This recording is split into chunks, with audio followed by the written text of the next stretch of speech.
하나님의 은혜와 평강, 그리스도의 능력, 하나님이 주시는 은혜가 든든한 교회와 이 말씀을 듣는 모든 분들에게 함께하기를 진심으로 축원을 드립니다. 시편 122편 1절로 9절을 통해서 예루살렘을 향한 다윗의 고백이라 하는 말씀을 드리고자 합니다.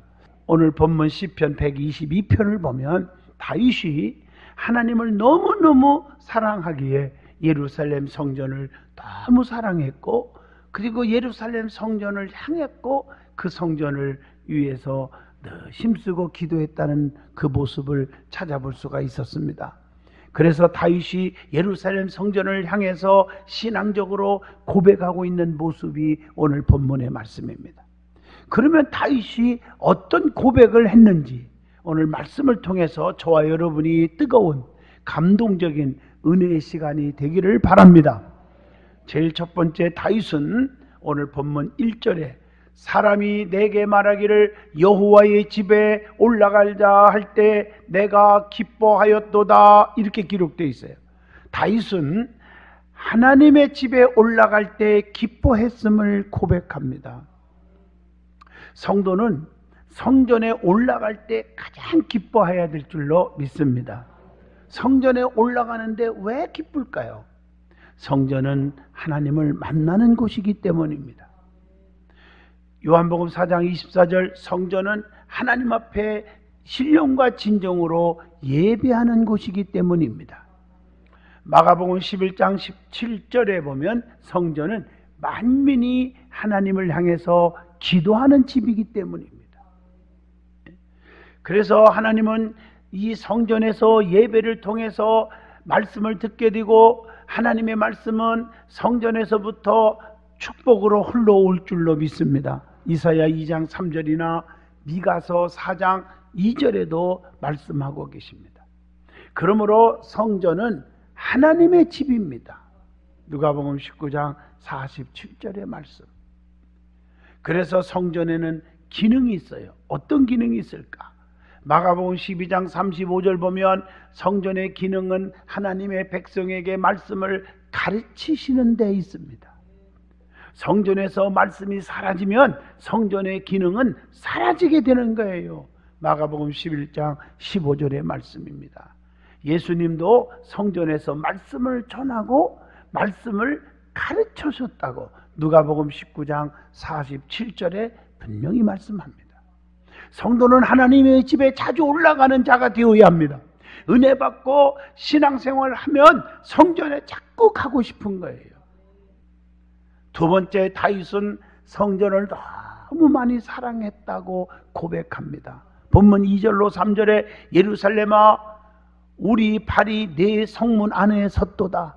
예루살렘아 너는 잘 짜여진 성읍과 같이 건설되었도다, 이렇게 고백을 합니다. 성전을 사랑하는 것이 주님을 사랑하는 것과 똑같은 원리입니다. 교회는 그리스도의 몸이기 때문입니다. 에베소 1장 23절, 교회는 그의 몸이니 만물 안에서 만물을 충만케 하시는 이의 충만함이니라, 이렇게 말씀하고 계셔요. 사울이 교회를 엄청나게 핍박을 했어요. 그런데 주님은 분명히 네가 나를 박해했다, 이렇게 말해요. 사도행전 9장 4절에 그렇게 말했어요. 다윗의 발이 성문 안에 있었다고 하는 2절의 고백, 너무 아름다운 고백이잖아요. 성도는 항상 성전 안에 거해야 된다는 얘기죠. 우리의 발이 성전 안에 들어와야 된다는 것입니다. 자, 성경에 보면 성전 미문의 안진뱅이, 성전 안에 들어오지 않고 밖에 미문입니다. 그 안진뱅이는 육적인 사람의 모델입니다. 그는 거지였습니다. 누가 어보다 놔야 먹고 살았어요. 남의 신세만 짓고 사는 자였어요. 그는 육의 사람이에요. 먹을 것만 구걸하고 있었어요. 성전 안에 들어오지도 않았고, 거기 성전 안에 무엇이 있는지, 왜 사람들이 성전 안에 들어가는지 전혀 관심이 없었습니다. 오직 먹을 것에만, 먹고 사는 것만 관심이 있었다는 거죠. 그래서 사람이 지나가면 저 사람이 나에게 한 주먹 줄까, 두 주먹 줄까, 동전 하나만 줄까, 그것만 판단하고 있었습니다. 그러나 수많은 사람들이 지나가면서 동전 하나씩 던져줬겠지요. 그러면 내일도 모레도 죽을 때까지 이 거지는 평생 그렇게 살아야 돼요. 그런데 기도하는 사람, 은혜 받은 사람, 베드로와 요한이 그냥 지나갈 수 없어서, 근본 문제는 이게 아니다. 내게는 은과 금이 없거니와 다만 내게 있는 걸 내게 주노니 곧 나사렛 예수 이름으로 일어나 걸어가라 했을 때 일어나 걸어가고 성전 안에 들어갔습니다.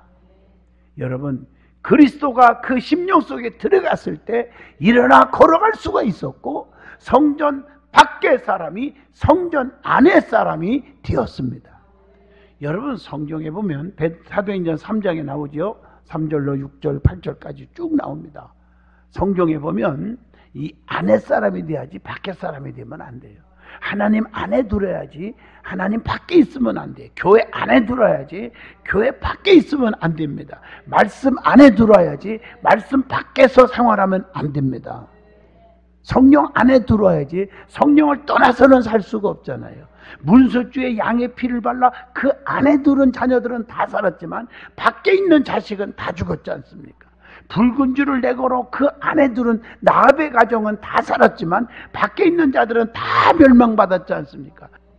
한나는 실로의 성전에서 기도하다가 나라와 민족을 구하는 위대한 영도자 사무엘을 얻었음을 사무엘상 1장 10절 11절에 나오잖아요.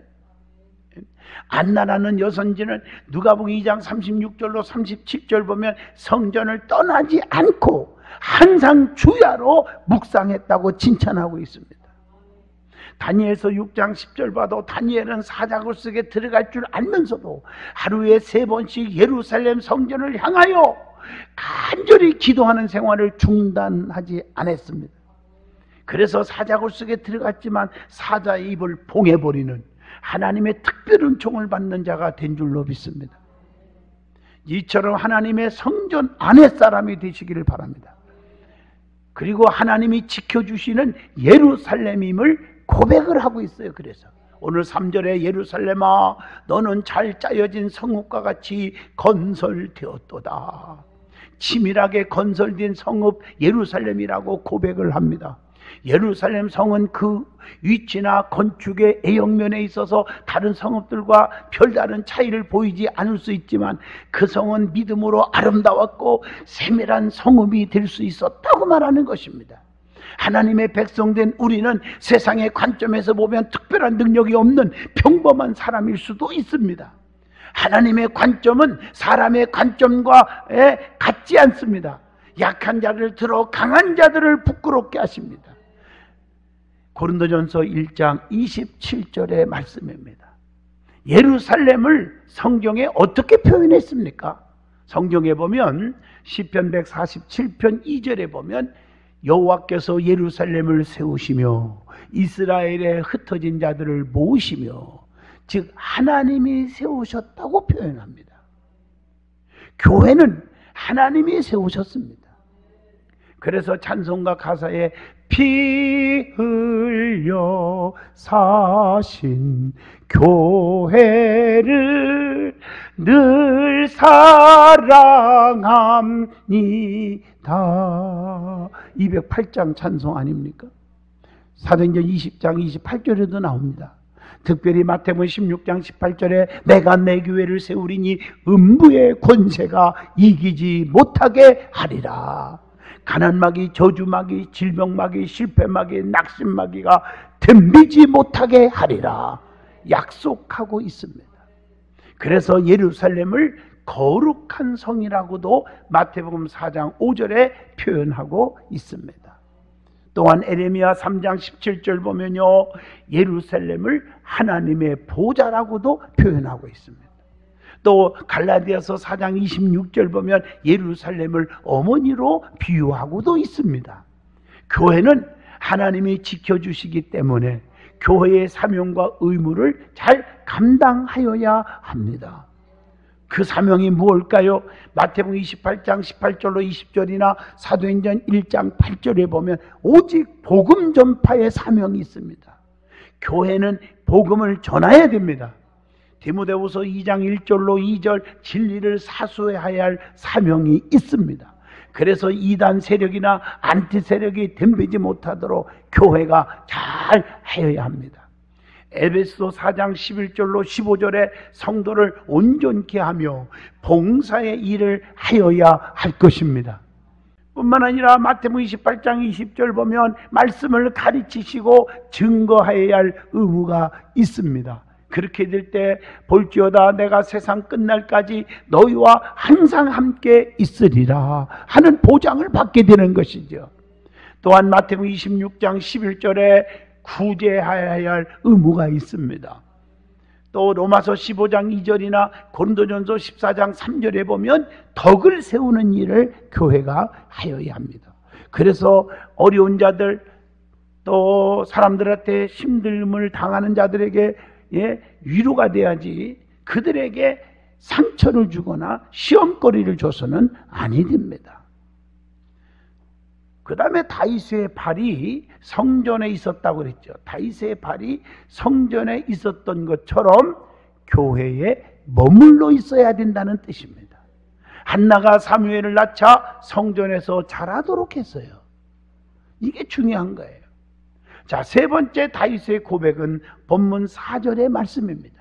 다윗은 규칙적인 예배를 드리며 감사하는 곳이 예루살렘 성전임을 고백하고 있습니다. 여러분들이 성전에 자꾸 곁눈질 하지 말고요, 하나님의 본교회 성전에 머무르셔야 돼요. 이게 중요한 거예요. 뿌리를 내려야 합니다. 그래야 성전에서 흘러나오는 생명수를 마실 수가 있어요.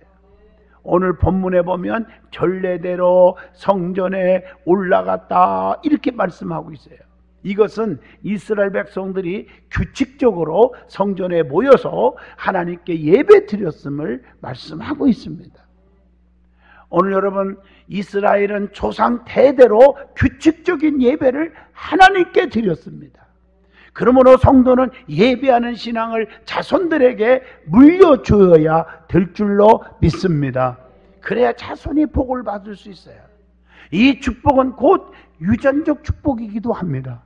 아브라함이 신앙생활 잘했더니 이삭이 축복을 받고, 이삭이 잘했더니 야곱이 축복을 받고, 야곱이 열심히 잘했더니 요셉이 축복을 받았잖아요.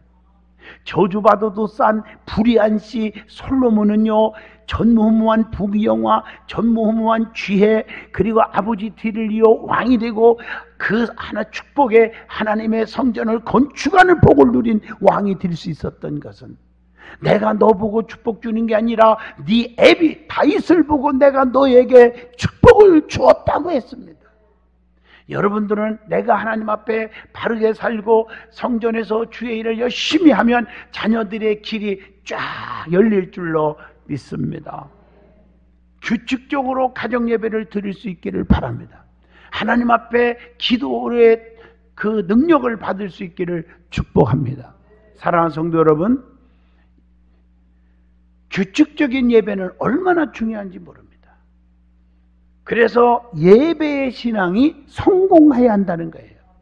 구약시대는 하나님의 백성들이 제사를 통해서 죄를 용서받았고 축복을 받았고 또 하나님께 가까이 나아갈 수가 있었어요. 신약시대에서는 교회 예배를 통해서 하나님을 만났고 기적을 체험했고 축복을 받았습니다. 그래서 요한복음 4장 24절에 하나님은 영이시니 예배하는 자는 영과 진리로 예배할지니라 라고 말씀을 하고 있습니다. 그래야 유익이 온다는 거죠. 그래서 시편 51편 7절에 예배를 드릴 때 정결하게 해야 합니다. 시편 51편 12절에 예배를 드릴 때 구원의 기쁨과 즐거움을 회복시켜야 합니다. 에레미야 7장 23절 예배를 드릴 때 하나님의 백성이 축복을 받는다는 것입니다. 예배를 드릴 때 주의 말씀으로 영혼이 풍성하게 된다고 에레미야 15장 16절에 말씀합니다. 예배를 드릴 때 양심의 악을 깨닫게 된다는 거지요. 히브리서 10장 22절의 말씀이에요. 그래서 예배드리다가 눈물이 나오고 예배드리다가 감동을 받고 예배드리다가 심령이 변화가 일어나는 줄로 믿습니다. 그리고 예배를 드릴 때 하나님 안에 거하게 되는 축복이 오물 요한일서 4장 16절에 말씀합니다. 예배를 드릴 때 성령 안에 거하는 자가 된다고 요한일서 4장 13절에도 말씀합니다. 그러므로 예배가 얼마나 중요한가를 깊이 깨닫는 여러분 되기를 바랍니다. 그리고 예배에는 뭐가 있어야 됩니까? 감사가 있어야 합니다. 본문 4절의 말씀이 여호와 이름에 감사하려고 이스라엘의 전례대로 그리로 올라가는도다. 뭐 하기 위해서 교회 나왔어요? 감사하기 위해서. 다윗은 하나님께 감사하기 위하여 성전에 올라갔다고 고백을 하고 있습니다. 왜냐하면 감사하면 기적이 일어납니다. 우리 주님께서 죽은 나사로를 살릴 때도 그 죽어서 장사 지냈고 무덤에 묻었는데 끝났는데 하나님 나의 기도 들으심에 감사합니다. 감사한 다음에 요한복음 11장 41절에 나사로야 일어나와라 한마디에 죽은 나사로가 살아나올 수가 있었습니다. 감사는 기적이 일어납니다.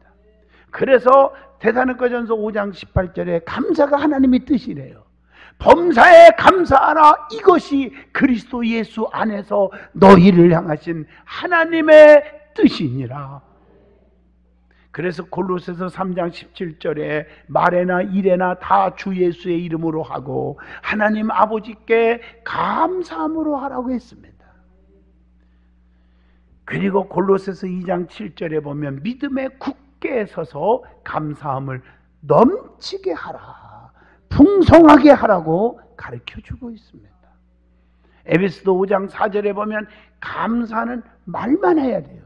불평과 원망의 말은 절대 하지 않기를 원합니다. 많은 사람들은 입만 열리면 부정적이에요. 할 수 없다, 하나만 하다 하지 말자, 왜 하려나 모르겠다, 왜 저러나 몰라. 불평하면요 저주가 쫓아와요. 그러나 감사하면 축복이 달려와요. 이걸 아셔야 돼요.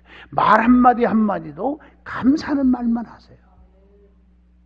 다니엘서 6장 10절에 보면 다니엘처럼 환난 속에서도 감사하고 기도를 했어요. 누가복음 17장 12절로 19절에 보면 한생병으로 다 죽게 됐지만 주님께서 너희들의 몸을 제사장 앞에 가서 보이라. 그래서 보이러 가다가 다 고침받았어요. 그런데요 한 명만 주님 앞에 나와서 사례했다. 감사를 보답으로 했어. 뭘 드렸는지는 모르지만 사례하고 감사했는데 9명은 그냥 가버렸어요. 그때 감사할 줄 모르는 9명이 어디 있느냐고 주님이 책망하고 찾으셨습니다. 감사하는 자가 되기를 바랍니다.